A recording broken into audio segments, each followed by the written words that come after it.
Poland and Lithuania both have monarchs that can reunite the long extinct Commonwealth. But which one does it best? Well, that is what we're here to find out. First up is Poland, but of course we have to wait for our rightful monarch to show his face. So instead, we are going to work on who else could it be? The peasantry. But hey, at least we're ruled by a chair for a little while. That's something unique to this.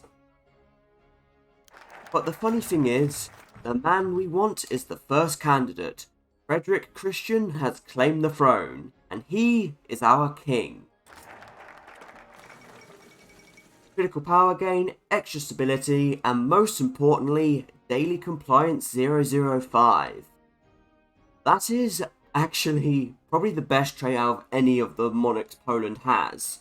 I've said it before and I'll say it again. Daily compliance gain is really strong.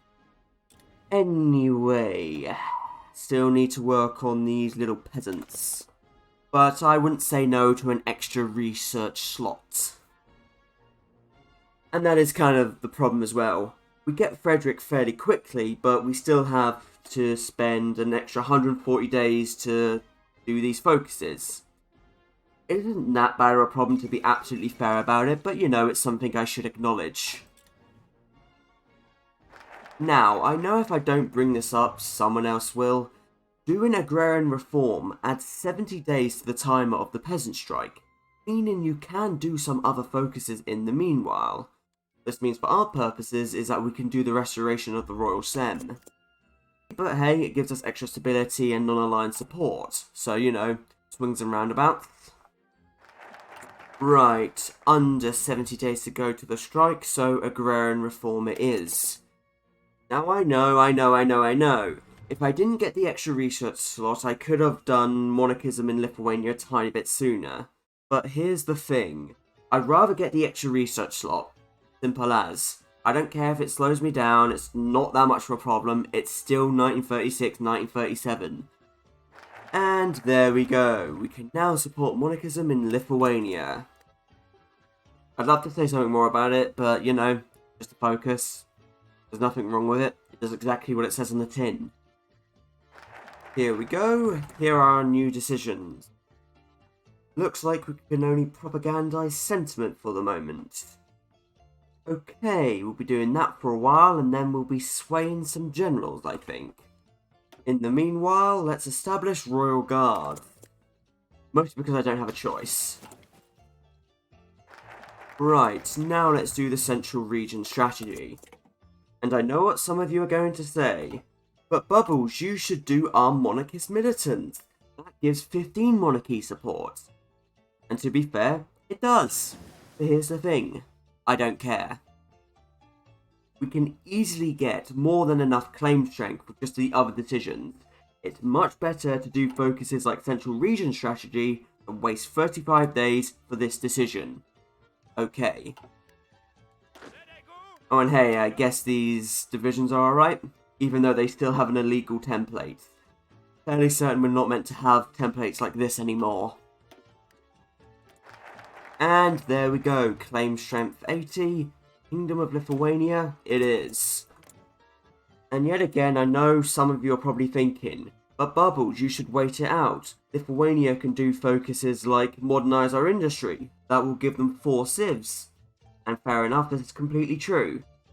But, come on, it's 4 civs, it's not that important. It is nice, but I'll live without them. Abdication, abdication, abdication. Perfect. Nice. And the time has come. We can now restore the Commonwealth. Sure, this is going to take us until early 38 pretty much to do, but that's fine. Fine by me, no complaints. And hey, we had no civil war as well, so we will inherit the entirety of Lithuania's army. I know it's only 9 divisions, and they aren't really the best, but hey, 3 divisions are nice. And here we are, reunited again. The Polish-Lithuanian Commonwealth. But we're not done yet. Let's claim Livonia. Sorry, Estonia and Latvia, but it has to be done. And hey, at least you are modernising your industry. 67 divisions against 2 Baltic nations. Yeah, this should be easy. Famous last words. Right, come on, make this quick. Let's go. Luckily, we have cores in all of Latvia, so everything we take makes us stronger.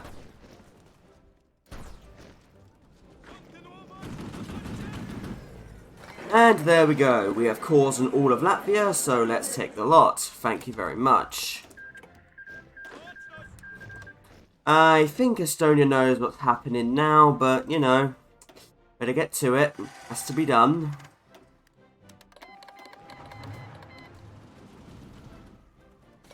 And there we go. Now, compared to Latvia, we don't actually have cores on Estonia. So the sensible thing would probably be to puppet them. But here's the thing, our leader has daily compliance, so we can just as easily annex them. And thanks to the 005, we will be getting compliance fairly quickly. Just look at that. Probably shouldn't even be going up like that at all at this point, but it does. So, at this point there's no reason to do things like seize Prussia or claim Greater Lithuania, nor Polish-Lithuanian railways, because both Poland and Lithuania have this exact same little tree, so there's no comparison there. Instead, we're actually going to appoint a pro-allied government, because this is a focus that is unique to this path. And apparently it gives us flexible foreign policy. I guess is nice, joint tension limit minus 100%. Maybe the Chinese United Front will let us in. I don't know. So, will anyone else take us? Germany? No. The Soviets? No. The Allies? No. Chinese United Front? No. Japan? No.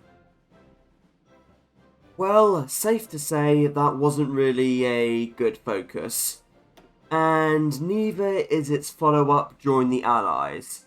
Purely because of the tension limit again, it needs 40%. And let's be real, at that point the Allies probably would have just guaranteed us anyway. So, no. It's unique to this path, sure, but no. I cannot say that this is in this path's favour. At this point, though, we're in a, honestly fine position. We have 88 divisions. I'm currently working on the Soviet Cipher, have it completed. I'm going to make some collabs. So, taking the Soviets down shouldn't actually be too hard. In the past, I would have said that this isn't enough divisions, but from my practice games, I know that this is completely fine. It is entirely feasible to have this many divisions, have the Soviets declare, and then take them down. I will concede that I did port strats for this, but even before then, the Soviets were just head smashing on us anyway, so you don't even have to use port strats, just let them bleed on your lines, and then push once they've completely bled themselves dry. It's a classic strategy against the Soviets for a reason. And of course, once you go to war, you can go up to extensive, so any downsides of only having limited is not really a problem. So, all in all, it does exactly what it says on the tin. It's not bad, it's good, it's fine. But, how does it compare to its Lithuanian counterparts? Poland and Lithuania's trees pretty much start the same. Poland has to deal with the peasantry, and Lithuania has to deal with the Iron Wolf. But luckily, they're quickly out of the way, and now we can do Lithuanian preservationism, and get down to the monarchist side of the tree. Not even 37, and it's time for us to get a king for our people. Although at this point, Poland had a monarch by now, so whatever. Again, it's nothing too much of a problem. And next up, establishing Royal Guards, which compared to Poland's version is actually better.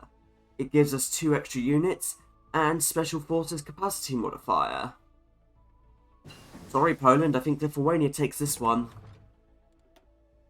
And on the other side, we can establish a new noble class, which I guess gives us a tiny bit of extra political power.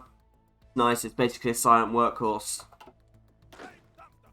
So, these Royal Guards. They don't have an illegal template. I think this one might have to go to Poland, just because having an illegal template is inherently interesting.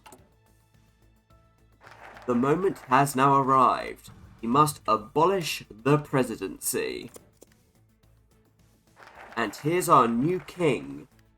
And he's a soldier king. Very nice. Division recovery rate plus 10%. Whatever. It's time to support monarchism in Poland.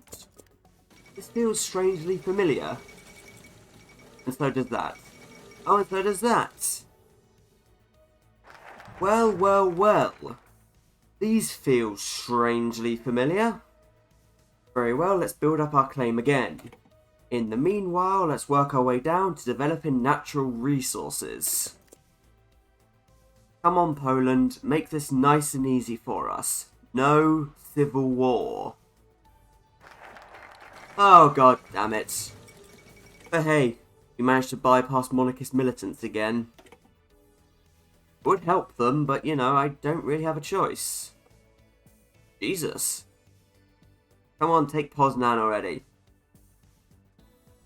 And there we go. Kind of annoying, but what can you do? Let's restore the Commonwealth. I think this guy is meant for the exile tree, but because the game tried to summon a leader, he was put in charge. Funny. In a shocking turn of events, we are united yet again. And yet again, we must claim Livonia. But compared to Poland's version of this, Lithuania's is actually slightly better, because we get cores on not just Latvia, but also Estonia. Although to be fair, we already have cores on Latvia via the Commonwealth, but you know, we'll just ignore that. Okay, let's make our way down to Royal Reform, because underfunded military sucks, and get going. And there we go. Yeah, I'm sure you get the point. Well, Estonia, wonder if you know what's going to happen to you. Can you tell what it is yet? Thank you. And since we do have the cores, everything again. Nice. At least this time I don't have to garrison them. And there's one of the funnier benefits, quote-unquote, of doing this. It causes Germany to start the war a lot sooner. Since Poland doesn't exist, a few focuses get bypassed, and Germany goes around Benelux very early. I don't really know if you can actually truly call this a benefit. I mean, I guess it could be if you want to try and help Germany tear down the Allies, as they're potentially less prepared, but I don't know. You're cool on that one. But there we go, we're pretty much out of manpower, and this time we managed to get 97 divisions. Which, to be fair, is better than the 88 we had with Poland, but it's kind of misleading. The only reason I managed to afford the extra divisions was thanks to competent military's 20% population factor. And most importantly, this isn't a unique benefit to this path, so I can't claim it as one. So, which path is better? Poland or Lithuania? The thing is, I'm kind of deadlocked. They're both fairly good, but they're also fairly similar.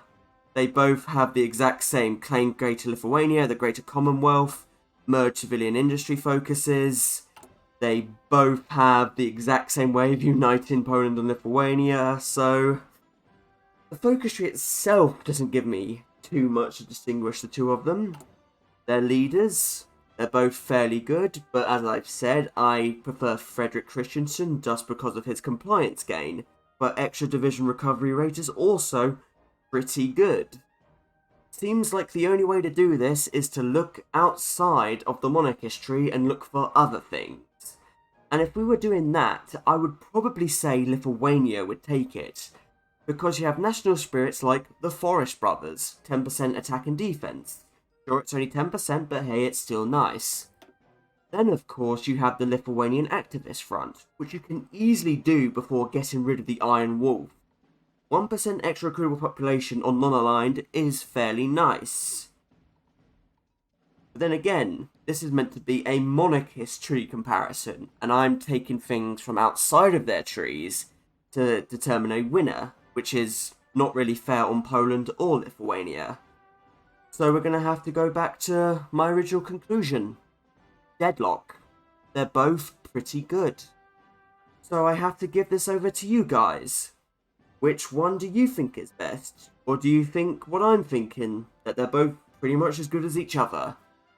So, until next time everybody, I thank you for watching, I do hope you've enjoyed it, and until we meet again, from me, Bubble Zest, goodbye.